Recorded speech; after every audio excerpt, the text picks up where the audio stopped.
Cuidamos tus latidos. Programa especial con Luz Nereida Vélez desde el Centro Cardiovascular de Puerto Rico y del Caribe. Es presentado por Bristol Myers Squibb y Pfizer. La embolia pulmonar es un bloqueo repentino de una arteria pulmonar. Cuando se produce un coágulo denominado trombosis venosa profunda en la pierna, se desprende y utiliza las corrientes sanguíneas hasta llegar a los pulmones. En los casos en los que el coágulo es grande o existen muchos coágulos, la embolia puede provocar la muerte. Los pacientes que padecen una embolia pulmonar no presentan síntomas, hasta el 50% de los casos. En el caso de que padezcan síntomas, pueden sufrir falta de aire, dolor torácico o tos con sangre. Cuando existe un coágulo, el paciente puede padecer síntomas como calor, inflamación, dolor, sensibilidad y se enrojece la pierna. El tratamiento para eliminar estos síntomas consiste en desprender los coágulos e impedir la formación de coágulos nuevos. ¿Cuáles son las causas de la embolia pulmonar y cómo se trata? A continuación conversamos con el Dr. Fernando Luis Joglar Irizarry, cardiólogo y cirujano vascular. Cuidamos tus latidos. Programa especial con Luz Nereida Vélez.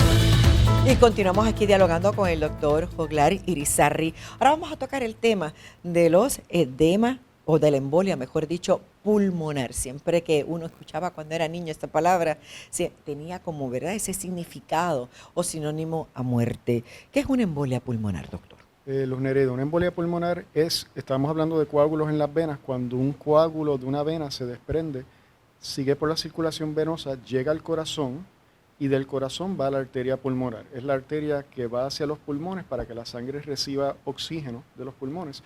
Pues si va un coágulo ahí y tapa o la arteria principal o alguna de las arterias más segmentales, eso es una embolia pulmonar. ¿Y es sinónimo de muerte? Antes lo era. Desafortunadamente depende del tamaño del coágulo. Si es un coágulo grande y tapa la arteria principal, pues eso compromete mucho al paciente y puede causar la muerte. Si es unos coágulos más pequeños y da tiempo, pues se puede hacer hoy en día una intervención, pero ciertamente antes de tener las intervenciones endovasculares, la mortalidad era bien alta. ¿Cuáles son los síntomas?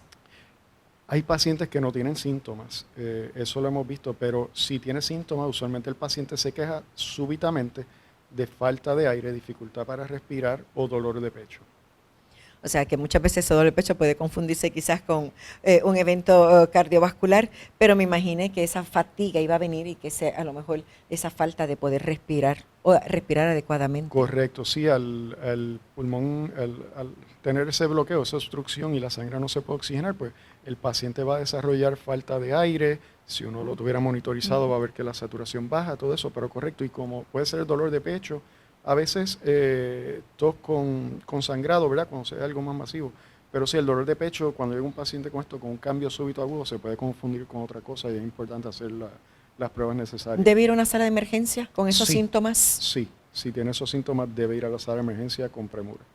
Cuando esa persona llega, ¿cómo tratamos entonces a ese paciente o esos síntomas? Pues tratamos el paciente, se le coloca oxígeno, ¿verdad? Si está teniendo problemas para ventilar, para ayudarle, soporte ventilatorio.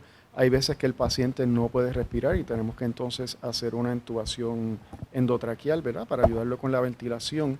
Si sospechamos que es una embolia pulmonar porque el paciente ha tenido historial de coágulos en las piernas previamente o lo sospechamos, pues anticoagularlo. Empezamos con la anticoagulación y se hace una prueba confirmatoria. Usualmente, si tenemos la sospecha alta, anticoagulamos y después hacemos la prueba confirmatoria, que puede ser un CT con contraste intravenoso que nos va a demostrar esa obstrucción o ese coágulo en la arteria pulmonar, o un estudio de ventilación-perfusión. Eso es un estudio de medicina nuclear, pero ese toma un poquito más de tiempo. ¿Siempre las embolias pulmonares van a ser como consecuencia de coágulos que tengamos en las extremidades inferiores?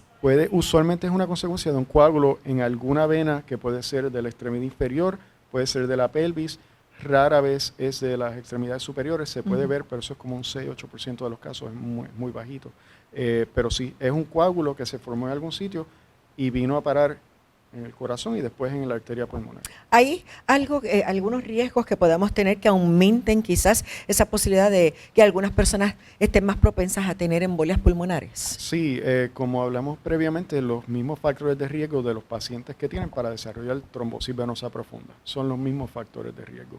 Si uno está propenso a desarrollar coágulos en las venas por estasis, por estar deshidratado, por tener un historial de un estado procoagulable, por trauma, etcétera, sí se puede ver.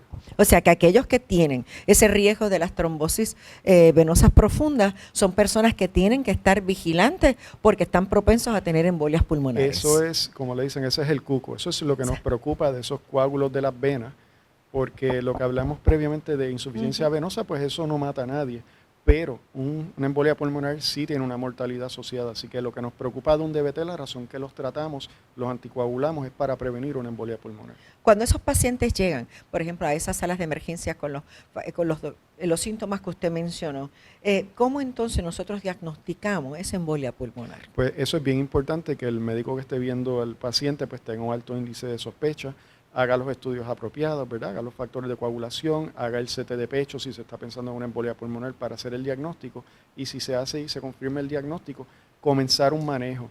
Se le hace un ecocardiograma al paciente porque hay que ver si ya se está afectando la función del corazón, porque eso va a depender de cuán grande es ese coágulo, y dependiendo de cuán grande y cuánto se afecta la función pulmonar, puede que se necesite una intervención más allá de anticoagulación solamente, y ahí estamos hablando de hacer un procedimiento para tratar de romper o sacar ese coágulo. O sea que podemos hasta hacer una intervención. Correcto. Hoy en día se ha mejorado mucho la tecnología. Antes, como mencionaba, esto tenía una mortalidad bien alta y el único procedimiento que había, un cirujano cardiotorácico, un colega, tendría que abrir el pecho, accesar la arteria pulmonar, pasar un catéter y sacar coágulos. Hoy en día hay otras tecnologías que se pueden utilizar de forma percutánea, ya sea accesando por la vena yugular o la vena femoral, subir un catéter y tratar de romper y aspirar y sacar ese coágulo para evitar que se afecte más el pulmón o el corazón. Y no se hace, ¿verdad? Como se pasa en el corazón o en el cerebro que le ponemos mallitas. No, usualmente ahí no ponemos mallitas, pero sí utilizamos catéteres y utilizamos tecnología similar para tratar de extraer ese coágulo y aspirando para evitar que esos coágulos no se rompan y no se vayan más adentro en la circulación pulmonar. Pero es similar en que si tenemos un paciente con un infarto agudo y necesita una intervención rápida, lo mismo los pacientes con embolias pulmonares se deben atender con esa misma premura, ¿verdad? Se debe identificar y tener un equipo de respuesta rápida para poder manejar estos pacientes. Cuán importante es obtener ese diagnóstico temprano y que ese paciente se adhiera al tratamiento. Es bien importante hacer el diagnóstico temprano porque desafortunadamente hay pacientes, mencioné que hay pacientes que no desarrollan síntomas. Yo he tenido pacientes en el hospital de trauma que pues, me consultan por otra razón, tenía un trauma de una arteria y le mando un estudio y se ve que incidentalmente tiene una embolia pulmonar pequeña y ahí pues lo identificamos y podemos tratarlo. Así que para poder tratar algo tenemos que identificarlo. Y obviamente dependiendo de la magnitud del coágulo, como mencioné, sería la indicación de hacer un procedimiento adicional para poder sacar el coágulo. Hay unos pequeños que no con anticoagulación es suficiente, pero los que son más proximales y grandes, en eso, si está afectando la hemodinámica del paciente, tenemos que hacer una intervención para tratar de extraer el coágulo y rescatarlo. De todas maneras, si ese es el diagnóstico, pues ya esa forma, pero si hay que mantenerse con anticoagulante, esa adherencia a esa pastillita es bien importante. Eso es crucial, Luz Nereida, porque se ha visto que los pacientes que paran la terapia, que está indicado la terapia y la paran antes, aumenta el riesgo de recurrencia. Es bien importante que una vez se comienza la terapia, se continúe. Y esto es importante porque dependiendo de los medicamentos que se receten, antes era solamente la warfarina, la cumadina, y era por 3 meses. Pero hay unos medicamentos más nuevos que se llaman los DOACs, y esos medicamentos, la terapia es por 6 meses. Y a veces he visto mucha confusión con colegas médicos que le mandan a todo el mundo por 3 meses, pero no. Si es el medicamento tradicional es 3 meses, si son los medicamentos más nuevos, que hay varios, es 6 meses. O sea, que en 6 meses. Luego, ¿qué yo tengo que hacer? Para entonces tratar de no volver a pasar por esto, por una embolia pulmonar. Pues tremenda pregunta, porque ahí hay que determinar, esto fue algo que fue provocado, ¿verdad? El coágulo fue porque estuvo encamado, tuvo un trauma, una cirugía, algo, o tiene otro factor que va a permanecer. Por ejemplo, ahí es cuando se para la anticoagulación, si no se hizo antes, es el momento de hacer las pruebas para ver que no tenga un defecto de coagulación y que esa persona tenga una predisposición genética a hacer coágulos. Claro. En esos casos habría que continuar la terapia de forma indefinida. Y obviamente si es algo que fue limitado, un accidente, pues eso esperemos que no pase otra vez, ¿verdad?